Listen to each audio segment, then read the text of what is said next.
Doesn't it seem like in life the bad guy always wins? Doesn't it seem like the good guy always has these horrible things happen to them while their enemies are getting wealth and fame and popularity? It's so hard to understand why bad things happen to good people. But today we're going to be talking about why these things happen and the good that can come out of the evil that happens to us. Back in 3rd grade, I was known for being obsessed with animals. Like, I would catch bugs in jars all the time. I'd read National Geographic all the time. I'd binge watch Animal Planet, which I don't know if that still exists, but I loved animals, and everyone knew that.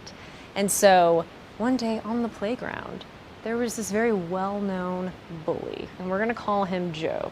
So Joe came up to me one day, and granted, I didn't have enemies as a 3rd grader. Everyone kind of liked me, but Joe comes up to me and he's like, "Hey, Jessie, I found these ladybugs. I wanted you to look at them." And I was like, "Wow, that's so cool, Joe." And he held them up to me and he squished them in his fist right in front of me. And he knew I loved animals. He did it on purpose. It was the first time I really experienced someone doing something cruel for no reason, just to hurt someone. And so we'll talk about how I dealt with that situation towards the end of this video. But let's look at a really famous example in the Bible of dealing with evil that is afflicted on someone and how they turn to forgiveness. So let's look at Joseph.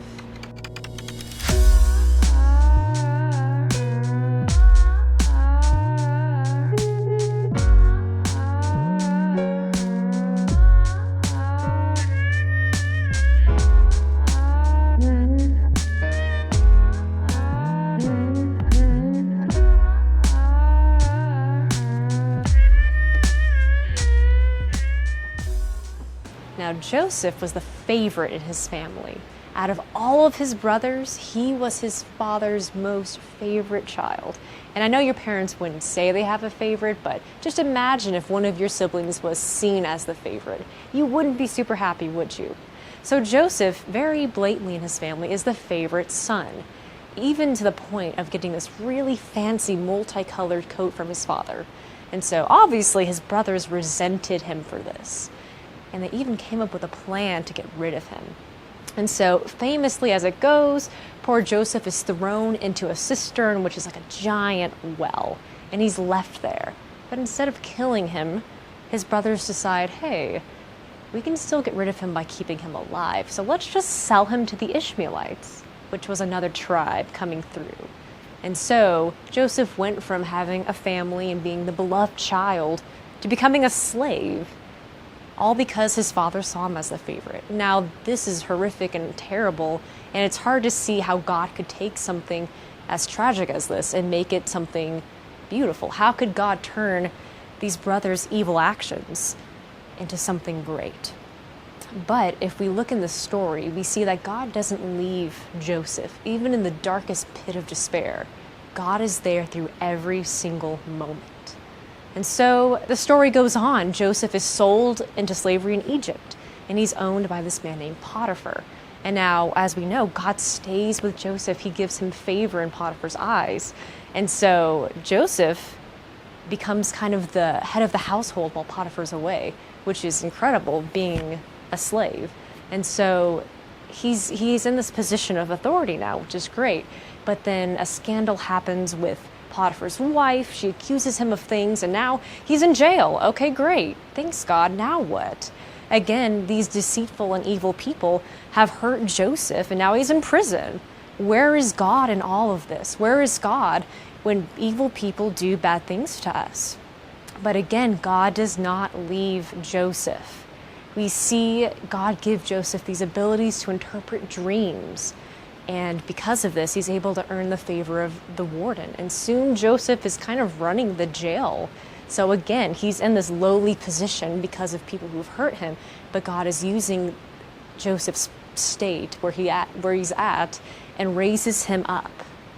So we see time and time again, even if people are hurting Joseph or doing these things to him, God can use those situations for good. And so we eventually get to a point where Joseph is the second in command of all of Egypt. He's like the advisor to Pharaoh, which is incredible to think of. He started out as a slave, and now look at him. This is incredible, and this is all because God was with him. And so where does the idea of forgiveness come into play? Why do we need to forgive?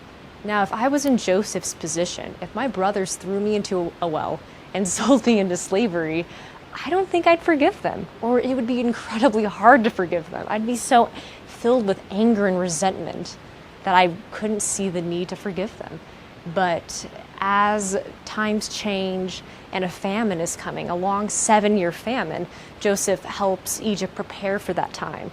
And because he prepared, he's able to save all of his family, all of his brothers and his dad and all of them from starvation, but also all of Egypt. And so when he finally confronts his family and they realize that he's not dead, he's alive. And not only is he alive, he is pretty much ruling and running Egypt. He says, hey guys, what you intended for evil and what you intended to harm me with, God used for good.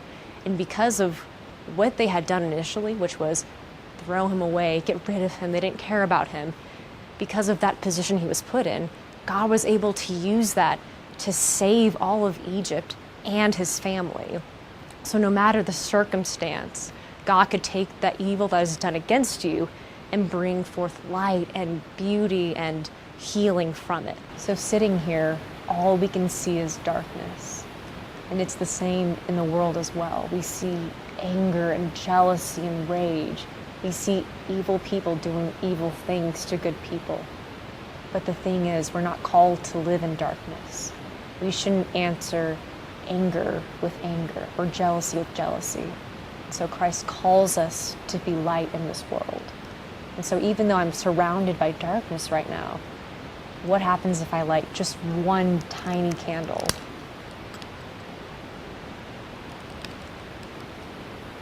Your eye is drawn to the light. Even though it's just one small flame, you can't help but look at it. And the beauty is this one little flame illuminates everything around it just a little bit. Things are more clear. You can see around you now. And the cool thing is, when you choose to be the light, when you choose to forgive an enemy or someone who's done something wrong to you, you choose to love and to serve, other people are inspired by that. And so the light continues to grow. And you look around you and things are even more light because of what the one small action you chose to do. And so as we reflect on Joseph's story of forgiveness with his family, and we think about our own personal stories of struggling with enemies who have hurt us, of evil in this world, I want us to just think about what we can do to counteract the darkness around us. And so number one, I want us to choose forgiveness over holding a grudge. Now, this is so hard, guys.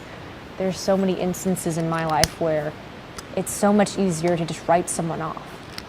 But in the instance of that bully, the one who squished the ladybugs, I found out that he had a really rough home life. And so choosing to understand where he was coming from and to not just write him off as a bad kid, we ended up being friends after that. And so I was able to forgive him and realize where he was coming from.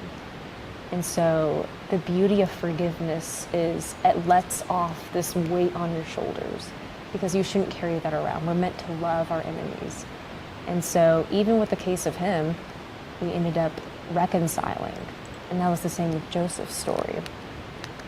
So along with that, I encourage you guys, even when it's hard, especially in quarantine where there's not a lot to do, if you're in a situation where you're struggling with forgiveness, maybe a family member, don't just give up. Don't just give in to the darkness. Be productive and think of things you can do to help the situation. Joseph didn't just give up when he was a slave. He didn't just say, okay, God can't do anything with the situation, I'm just going to give up. He chose to be proactive and to reach out to people around him, and God was able to use him. And so thirdly, I want to just say, in this time of struggling with people hurting us and all of this, we need to trust in God, and that's really hard. I understand that it's hard when you've been wronged and you don't understand why. but just take a look at this story and think about how there's a bigger plan going on. God doesn't cause us to suffer or to hurt, but he can use what has happened to us to make beautiful things happen, just like with Joseph. And so I really want to encourage us today to think about that. And I want us to think about not fighting fire with fire, but to fight fire with light, and to be the light the world needs. And so we're going to post some questions with this lesson that you can discuss with your parents, with your siblings, just kind of going over what we talked about today.